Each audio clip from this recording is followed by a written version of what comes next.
ನಮಸ್ತೆ. ನಾವೊಂದು ಸಣ್ಣ ಪ್ರಯೋಗ ಮಾಡಿದ್ವಿ.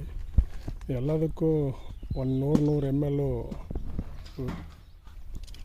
ಗೋಕೃಪಾಮೃತನ ಬ್ಯಾಗ್ಗೆ ಡ್ರೆಂಚ್ ಮಾಡಿದ್ವಿ ಪ್ರತಿ ಗಿಡಕ್ಕೂ.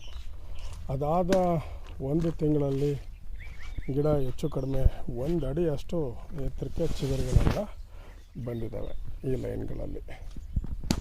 ಅದೇ ಈ ಪಕ್ಕದ ಲೈನ್ಗೆ ನಾವು ಇದನ್ನು ಡ್ರೆಂಚಿಂಗ್ ಮಾಡಿಲ್ಲ, ನೋಡಬೇಕಂತಲೇ. ಸೊ ಇದರಲ್ಲಿ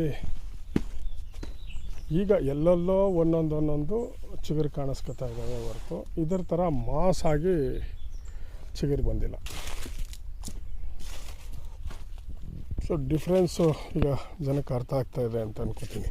ಯಾಕೆ ಅಂತಂದರೆ ಬ್ಯಾಕ್ಟೀರಿಯಾಗಳು ಅಂದರೆ ಗಿಡಗಳಿಗೆ ಬೇಕಾಗಿರ್ತಕ್ಕಂಥ ರಂಜಕ ಇರ್ಬೋದು, ಪೊಟ್ಯಾಷ್ ಇರ್ಬೋದು, ಯೂರಿಯಾ ಇರ್ಬೋದು, ಅದನ್ನೆಲ್ಲ ಪ್ರೊಡ್ಯೂಸ್ ಮಾಡುವಂಥ ಬ್ಯಾಕ್ಟೀರಿಯಾಗಳು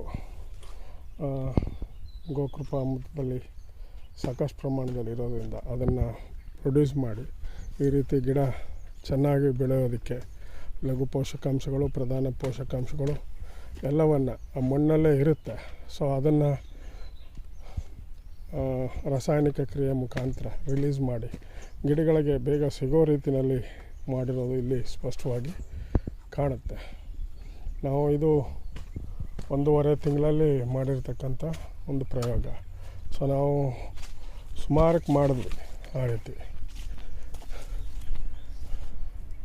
ನೋಡಿ, ಮಧ್ಯ ಇದಕ್ಕೆ ಹಾಕಿಲ್ಲ, ನೋಡಿ ಒಂದೇ ಥರ ಆಗಬಾರ್ದು ಅಂತ ನೋಡಿ ಇದಕ್ಕೆ ಹಾಕಿಲ್ಲ, ಈ ಲೈನ್ಗೆ ಹಾಕಿಲ್ಲ, ಆದರೆ ಈ ಲೈನ್ಗೆ ಹಾಕಿದ್ದೀವಿ.